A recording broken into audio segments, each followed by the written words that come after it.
Ce journal vous est offert par CET Congo, Société d'ingénierie civile.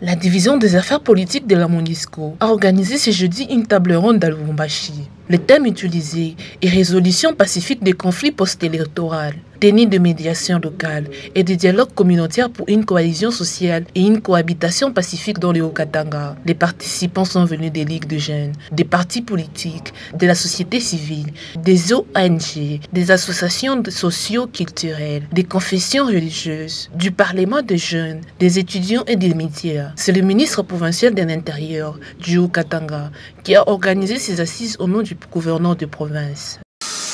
Mesdames et messieurs, je reste persuadé qu'à l'issue de cette table ronde, vos échanges, vos contributions et vos suggestions en termes de résolution et de recommandations sont très attendus et vont permettre aux institutions provinciales d'accompagner cette bonne initiative et aux différents jeunes, des partis politiques et des associations socioculturelles de jeter des ponts par un dialogue ouvert et constructif en favorisant la compréhension mutuelle, le vivre ensemble et en contribuant à apaiser les tensions en cette période post-électorale.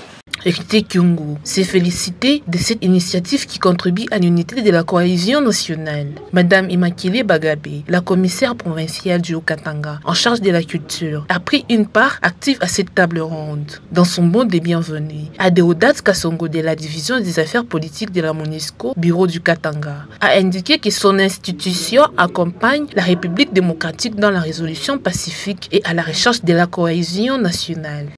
L'objectif global de ce projet est de contribuer à l'organisation d'élections apaisées à travers le renforcement de l'engagement des capacités et des parties prenantes cibles en lien avec la prévention de violences électorales avant, pendant et après le scrutin. C'est dans ce cadre que la division des affaires politiques de la mission des Nations Unies, à travers son bureau du Grand Katanga, se propose de contribuer à ces échanges, offrant ainsi un cadre pour amorcer un processus de dialogue, de médiation locale pour la résolution pacifique des conflits post-électoraux.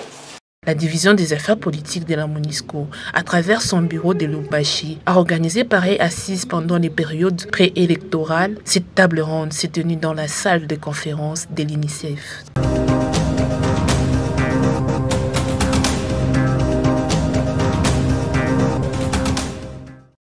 La police nationale congolaise du Haut-Katanga a mis la main sur 14 présumés bandits ce mercredi 6 mars. Il s'agit de voleurs à main armée, de violeurs et même d'un déserteur de la police spécialisée en extorsion, ainsi que des casseurs de vitres. Présentés devant le gouverneur de la province et les conseils provinciaux de sécurité, ces présumés criminels opéraient de temps en temps sur les avenues des usines incendiées. La troisième bande est celui des chiffres qu'on a présenté dernièrement. Sénégalais.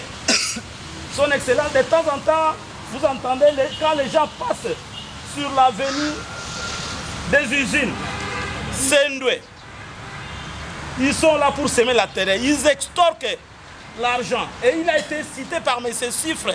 À cette époque-là, il s'était échappé. Nous l'avions maîtrisé, Son Excellence. Un motif de satisfaction pour le gouverneur de province Diakabula, qui a félicité la police pour ces jolis coups de filet.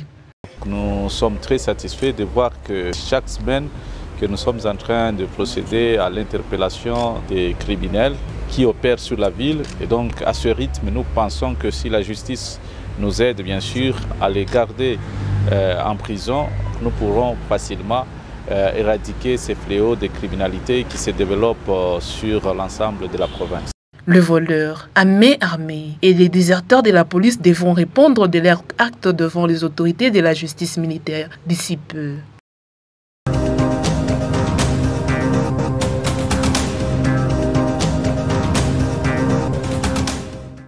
La mairie de la ville de Lubumbashi demande la démission de Martin Kazembe Choula de ses fonctions du président fédéral de l'UDPS. Le coordonnateur de la presse de la mairie a publié un démenti à ce sujet ce mercredi. Tony Mutung indique que le maire de la ville de Lubumbashi milite toujours au sein de l'UDPS et demeure président fédéral de ses partis. Il y a quelques jours, une rumeur circulait sur les réseaux. Elle faisait allusion à une démission de Martin Kazembe Choula de ses fonctions du président fédéral de l'UDPS Lubumbashi.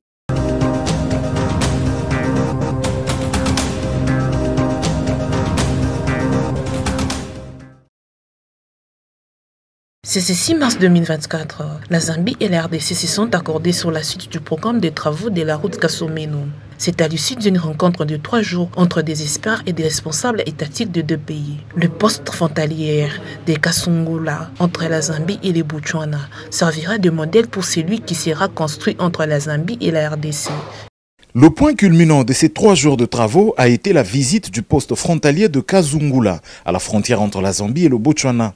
Infrastructures et organisations qui ont été prises comme modèle améliorable de la gestion d'un poste frontalier à arrêt unique pour la réalisation prochaine du projet Kasumeno Mwenda. Le poste frontalier de Kasungula, c'est un pont de 880 mètres de portée qui enjambe le fleuve Zambèze, des infrastructures en bâtiments et équipements pour les 2 douanes couvrant près de 40 hectares. C'est M. Charles Miloupi, ministre en charge des infrastructures de la Zambie, qui a conduit Nico Nzaou, directeur général de l'ACGT, envoyé du ministre en charge des travaux publics de la RDC, à ces échanges. Les explications fournies par la responsable du poste en Zambie ont permis aux équipes de relever les faiblesses du système qui seront améliorées lors de la mise en œuvre du projet Kasumeno Mwenda. Nous avons rencontré ici des banquiers, nous avons rencontré également des partenaires, nous avons rencontré l'entreprise qui est déjà recrutée. Et nous avons vu qu'il y a une volonté commune de pouvoir aller à l'avant. Les attentes sont telles qu'on veut savoir quand est-ce que le projet commence. Et compte tenu de tout ce qui reste comme démarche pour pouvoir mettre le financement en place, le montage financier est très avancé, mais il y a encore quelques réglages qu'il faut faire au niveau de certaines banques.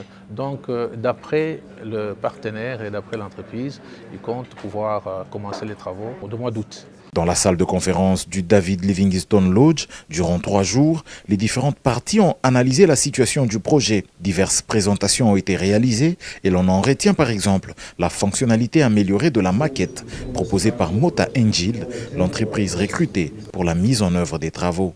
Le poste frontalier à arrêt unique a pour principal avantage le fait que l'usager fera les formalités dans un seul pays. Ceci implique que les 2 pays font des accords pour que leurs agents respectifs travaillent ensemble dans les 2 postes. A noter qu'un draft de l'accord pour la création de ce poste frontalier à arrêt unique sur la rivière Luapula est en cours d'élaboration et sera disponible et d'application avant la fin des travaux qui vont commencer, on l'a entendu, au mois d'août prochain.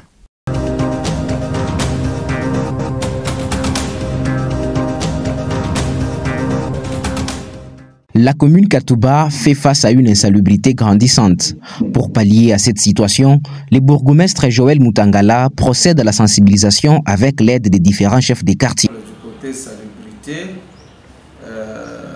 nous nous débrouillons avec les chefs des quartiers puisqu'il y a quand même une dynamique de sécurité là. Et à chaque fois, moi j'ai demandé même au chef de quartier, puisque nous avons tenté de mettre plusieurs partenaires au point et essayer de travailler avec, mais bon, compte tenu de la pauvreté de la commune, les partenaires sont partis. Néanmoins, il déplore le manque de moyens matériels pour assainir sa commune. La mairie qui l'accompagnait au début a cessé de les faire. Au début, quand on commençait là, la mairie était venue avec un jour seulement organisé, un salon dans la commune avec ses engins, et depuis ce jour-là, c'est fini. Donc on n'a jamais connu encore un jour de pareil. Donc pour dire que l'accompagnement n'est pas là. Les communes se débrouillent seules. Hormis la Katouba, d'autres coins de la ville de Lubumbashi connaissent également l'insalubrité.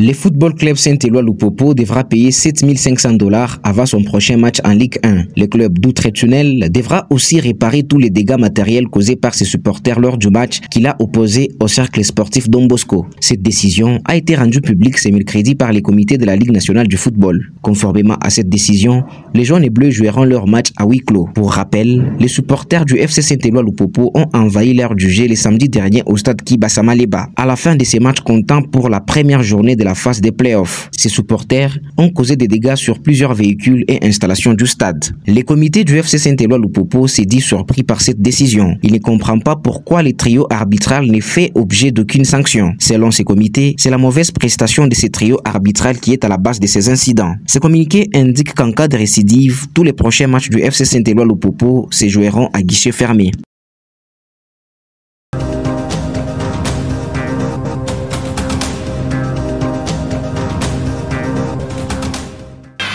Oh là là, le troisième but de Mazembe et la défense qui est restée pantoise. L'équipe Mazembe s'est régalée ce mercredi devant Lubumbashi Sport à Kamalondo. À l'occasion de la première journée des playoffs, les Corbeaux se sont imposés 5-0 devant les Kamikazes. Tchèque Fofana s'est illustré avec un doublé. Oscar Kabouit, Claudie Likanza et Patient Mwampa ont aussi marqué dans ces matchs. Et après les 4-0 en aller et les 8-0 au retour en phase zone, l'équipe Mazembe a infligé une nouvelle lourde défaite cette saison au Jekamina. Ces scores leur permis au Corbeau de Mazembe de prendre provisoirement la tête avec 3 points plus 5.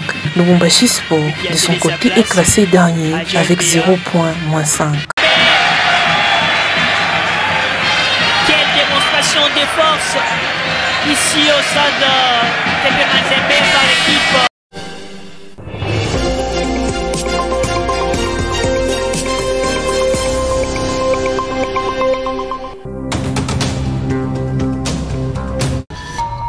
Ce journal vous est offert par 7 Congo, Société d'ingénierie civile.